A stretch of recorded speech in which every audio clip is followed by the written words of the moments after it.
All right, what's going on, you guys? Nick here with Nick Strength and Power. So I wanted to give a 1 year update on the shoulder impingement issue. A lot of you guys probably saw my shoulder impingement video originally, where I was showing tips and tricks on how to recover, and basically the recovery protocol that I followed for the past year or more to fix my problem. So essentially, the update is I'm pretty much completely recovered as of now. There'll still be workouts here and there where I feel a little bit of pain when I'm benching, but essentially, every single workout where I'm doing any kind of pressing movement or any movement involving my shoulders, or even my biceps, when I do a heavy strict curl or a heavy curl of any kind with a barbell, you're still bringing your shoulders forward a little bit. So even on curl days or bicep days, or just arm days, I'll do my shoulder internal, external rotation warm-ups just in case.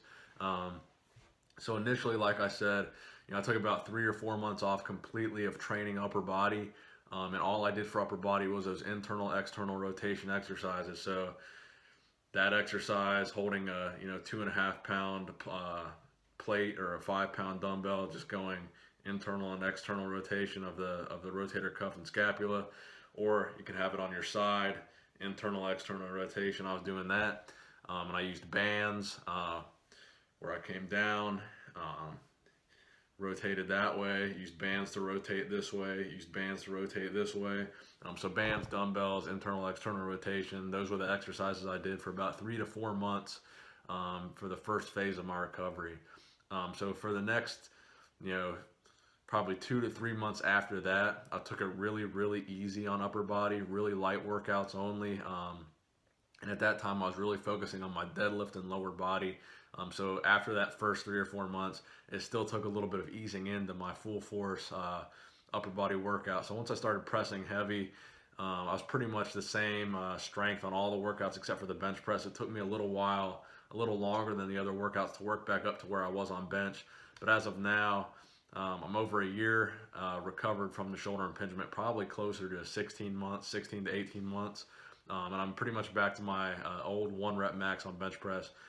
335 pounds is where I'm at right now on my 1 rep max for the bench press. I weigh 176 pounds now versus 220 pounds when I was first diagnosed with this shoulder impingement, self-diagnosed, I should say, with a shoulder impingement. So 1 year later, after following the protocol that I told you to follow, after taking the rest that I told you guys to take, and after easing into my workouts, I feel that I'm fully recovered from shoulder impingement. I still do my warm-up exercises, and I still follow that protocol before bench press, before pressing, before curls, whatever, what have you. So essentially, guys, the point of this video is to say the workouts that I originally told you in the original video, they do work. The recovery protocol that I recommended in that video did work. I'm back to normal. I'm back to pressing how I was. And essentially the main tip that I would give you guys is to be careful. Don't be stupid. Do your warm-up exercises. Another tip that I would give you is to use the slingshot. A very important implementation into getting back to my 1 rep max bench was using the slingshot, both the blue reactive one at first when I was using a lighter weight. So easing into my bench press, I used a blue reactive slingshot to do 225 for reps. Then once I got really easy with those 225s, I started hitting those 225s raw for the same reps that I was hitting them with the blue reactive. So the blue reactive got too easy for me. So then I moved on to the red slingshot, which is the original model. And I went for 255 for sets of 5, and I think I did a 5x5 program with that until I could do that raw.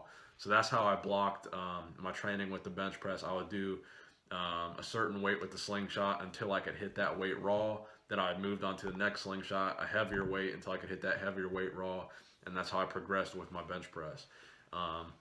So I thought that was a really important tool for helping me recover my bench press because it really allowed me that pain-free aspect of benching. So essentially, guys, I would say follow my protocol. It did work.